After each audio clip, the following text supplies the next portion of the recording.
Gold, trusted gold buyers. మీరు తాకట్టు పెట్టిన బంగారాన్ని విడిపించి ఈ రోజు ఉన్న మార్కెట్ ధరకు కొనబడను.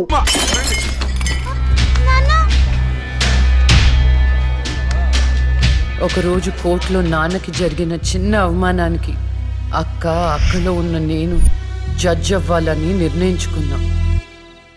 అక్క ఎక్కడున్నా నేను అక్కతో పాటే ఉండేదాన్ని. నేను తనకి కనిపిస్తానన్న విషయం అమ్మా నాన్నలతో చెప్పకూడదని ఇద్దరం ప్రామిస్ చేసుకున్నాం. ఎందుకంటే నన్ను పంపించేస్తారేమోనన్న భయం. అలా 7 సంవత్సరాల పాటు అక్క నేను కలిసి పెరిగాం. అమ్మా నాన్నల ప్రేమ నేను కూడా అక్కలాగే పొందాను. ఒకరోజు అక్కకి జ్వరం వస్తే డాక్టర్ దగ్గరికి వెళ్ళాం. పాపకి టాబ్లెట్లు వాడండి.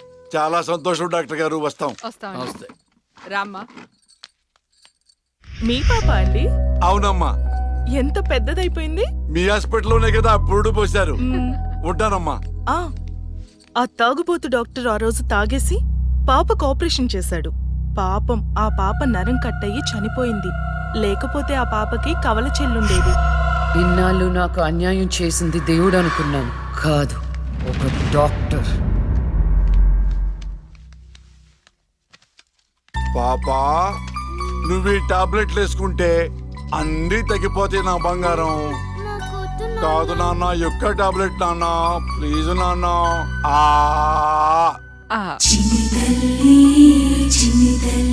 జ్వరం తగ్గిపోతుందన్నా బుజ్జు.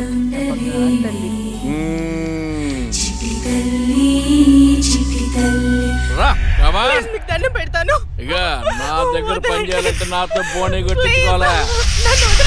Come on darling.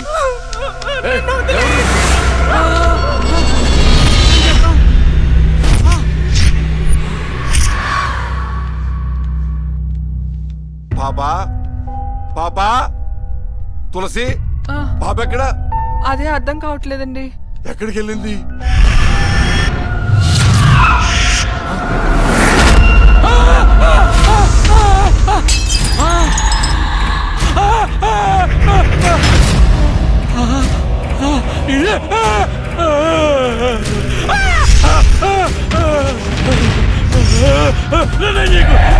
నీ దండం పెడతా.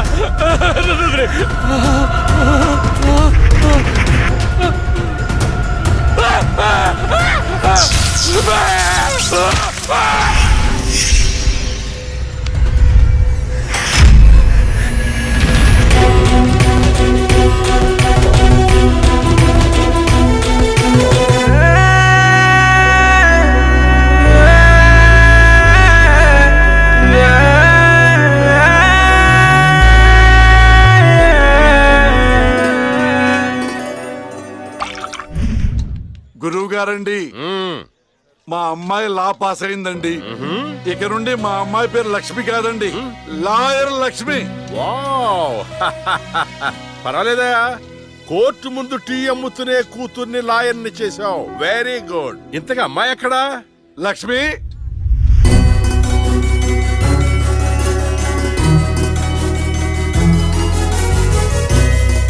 ఏంటి నాన్న పిలిచారు? సార్, మా అమ్మాయి లక్ష్మి.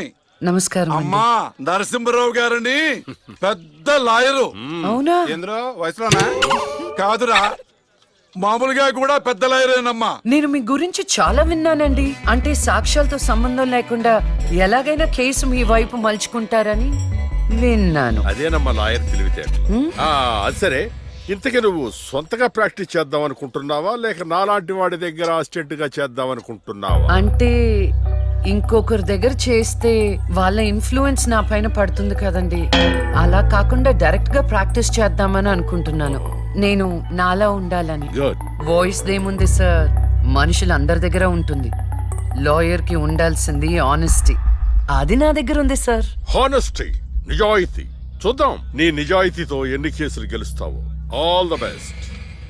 అమ్మా, చూసావా, నువ్వు నోరు తెరిస్తే అవతల వాడు నోరు ఎలా మూతపడిందో, కోర్టులో కూడా ఎలాగ చంపేయాలా? నాన్న, నాకు మంచి చాయ్ పెట్టి. నా బంగారు తల్లికి మంచి చాయ్ రెడీ చేయరా. మా అమ్మాయి లాయర్ అయిందండి. తన పేరుతో అర్చన చేయించండి. అలాగేనమ్మా. శుక్లాం భరధరం విష్ణుం శశివర్ణం చతుర్భుజం ప్రసన్నవదనం ధ్యాయేత్ సర్వ విఘ్నోపశాంతయే. ఇష్టకామ్యార్థ ఫల సిద్ధిరస్తు.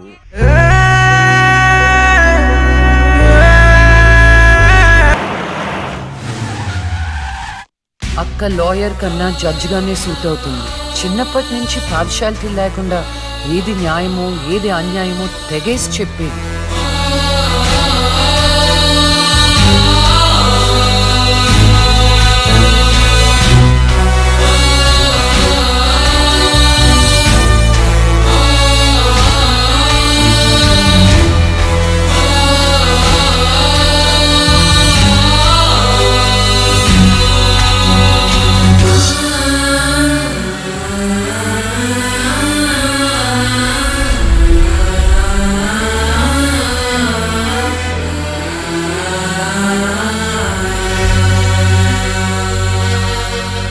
కూర్చోండి.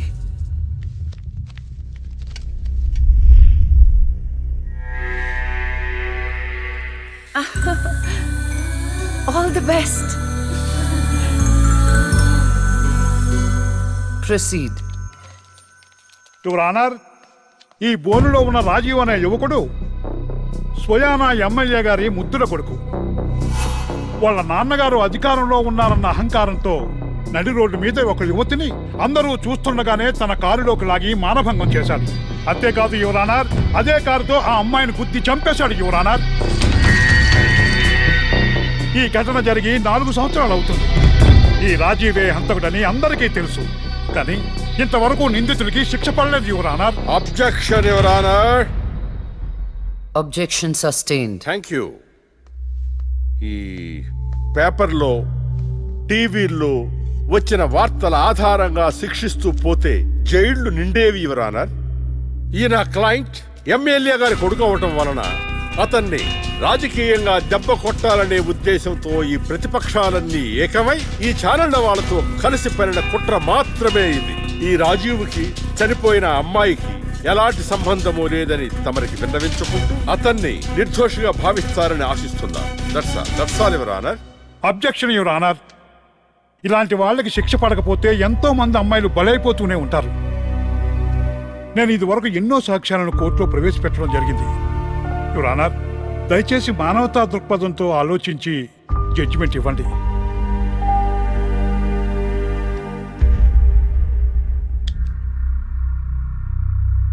ఈ కేసు పూర్వాపరాలు పరిశీలించిన మీదట సాక్ష్యాధారాలు తారుమారు చేసి ఈ కేసుని పక్కదారి పట్టించడానికి ప్రయత్నం జరిగిందని నాకు అర్థమైంది.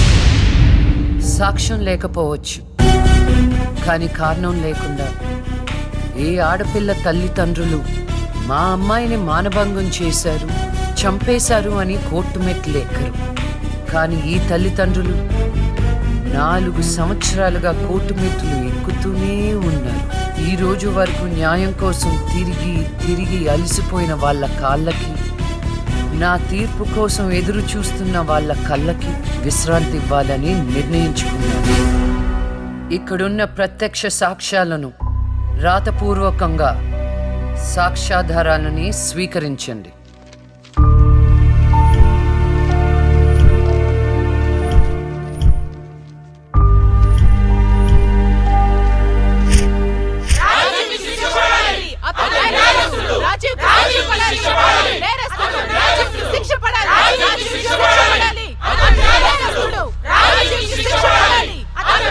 Order, order, order. రాజీవ్ అనే ఈ ముద్దాయికి లైఫ్ ఎమెన్షన్ కఠిన కారాగార శిక్ష విధించడమైనది.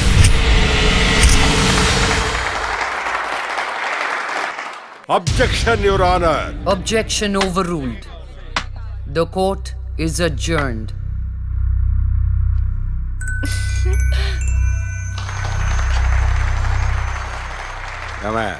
కొత్తగా వచ్చింది అంటే ఏ సీమ టపాకాయో సిసింద్రియో అనుకున్నాం. లక్ష్మీ బాంబు. జాగ్రత్తగా చెమటలు పట్టించేస్తుంది సార్.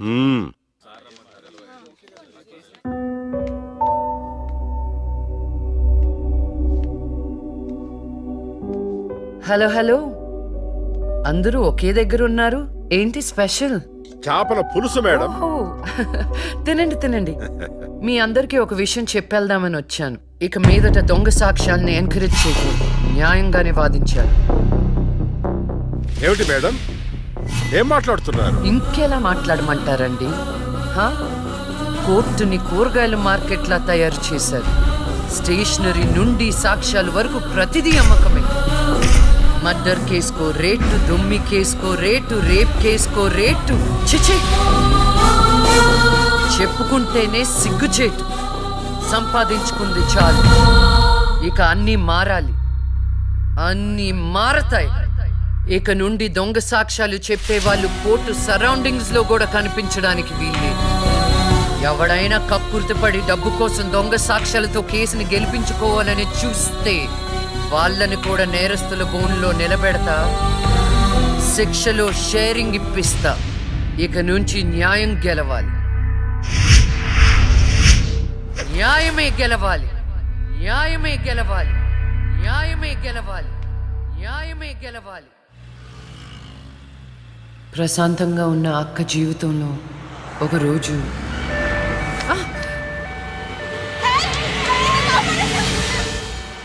అంబులెన్స్ లో అమ్మాయిల ఫాలో అప్. జాగ్రత్త.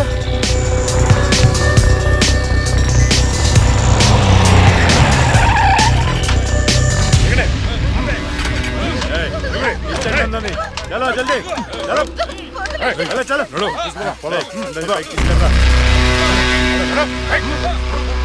అంతా ఓకే అన్నా తీసుకొచ్చా అందరినీ. ఏం ప్రాబ్లం రాలేదు కదా? అంబులెన్స్ లో అమ్మాయిలు ఉంటారని ఎవరు గెస్ట్ చేస్తారన్నా? ఏయ్, వీళ్ళందరినీ ట్రక్ లో ఎక్కించండి. ఆ దుబాయ్ షేక్ గాడు ఒక్కడే ఫోన్లు. అసలు అది Wait. అరవకో. ఏంటే నువ్వు అరిస్తే రిప్లై ఇచ్చేవాడు ఇవ్వలేడు. ఇది నా ఏరియా. తీసుకెళ్ళండి రా అందరినీ. తీసుకెళ్ళండి. Stop it.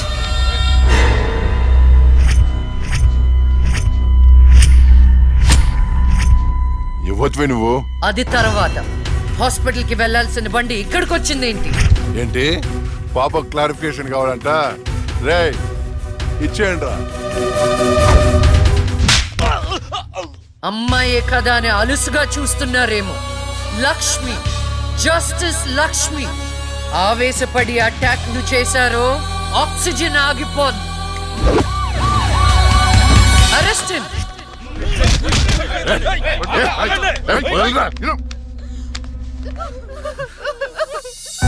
అయ్యో ఏడవకండి అమ్మా, ఏడవద్దు, ఊరుకోండి, ఏడవద్దు. వీళ్ళని స్టేట్ హోమ్ కి తీసుకువెళ్ళండి. వీళ్ళ పేరెంట్స్ ఎవరో కనుక్కొని వాళ్ళకి అప్పచెప్పండి.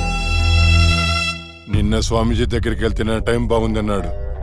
ఏంటి ఇలా జరుగుతుంది? అమ్మాయిల అక్రమ రవాణా కేసు మినిమం 10 సంవత్సరాలు శిక్ష పడుతుంది. నిన్ను శిక్ష ఎన్నేళ్లు పడుతుందని అడగట్లేదు, నన్ను శిక్ష నుంచి తప్పించగలవా అని అడుగుతున్నా. తప్పించడానికి అక్కడ ఉంది ఎవరు? ఎవరు? లక్ష్మీ బాంబ. అంతేగా? చాలా కరెక్ట్ ఇన్ఫర్మేషన్ చెప్పావు నాయన. నా కేసు వాదిస్తే నువ్వెంత డబ్బు అడిగితే అంత ఇస్తాను. వాదిస్తాను, కానీ గెలుస్తావని నమ్మకం మాత్రం లేదు. కానీ నువ్వు గెలవాలి. నువ్వు గెలవాలి అంటే లక్ష్మి నీకు ఫేవర్ గా జడ్జిమెంట్ చెప్పాలి. ఇదే నేను నీకు ఇచ్చే సిన్సియర్ సజెషన్. వస్తా ఏమయ్యా, వస్తా.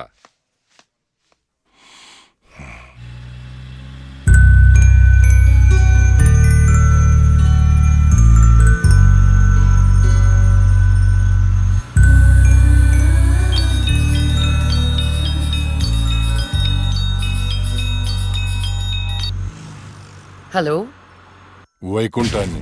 నా కేసు విషయంలో పోలీసు నుండి లాయర్ల వరకు అందరూ నా చేతుల్లో లేదు, నా చేతుల్లో లేదని చేతులు ఎత్తేస్తున్నారు. కారణం నువ్వంటే భయం. ఆ భయాన్ని కోరేట్ ఫిక్స్ చేశాను. కోటి రూపాయలు. నువ్వు రేట్ ఫిక్స్ చేసింది వాళ్ళల్లో ఉన్న భయానికి కాదు, నాలో ఉన్న నిజాయితీకి. నువ్వు కోటి పక్కన ఎన్ని సున్నాలు పెట్టినా దాన్ని కొనలేవు. ఏ జడ్జి, ఏయ్, ఏంటే నీ పొగరు? డబ్బుంటే ఏదైనా కొనొచ్చనే నీ మైండ్ సెట్ క్యాన్సర్ కంటే డేంజర్. దానికి ఆల్రెడీ ట్రీట్మెంట్ స్టార్ట్ చేశా. ఏంటి నువ్వు చేసేది? కొన్నాళ్ల పాటు జనాల మధ్య తిరగకుండా ఊసలు లెక్క పెడుతూ చిప్పకూడు తింటే ఆటోమేటిక్ గా సెట్ అవుతావు. నిజంగానే ఇది లక్ష్మీ బాంబు. అక్క, నువ్వు సూపర్. నిజమా? వాడిని బెదర్ కొట్టేశావు. హై ఫై.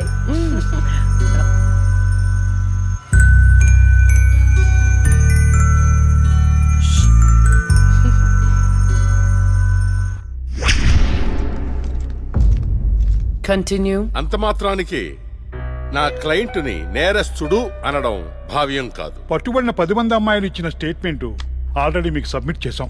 న్యాయాన్ని గెలిపించండి.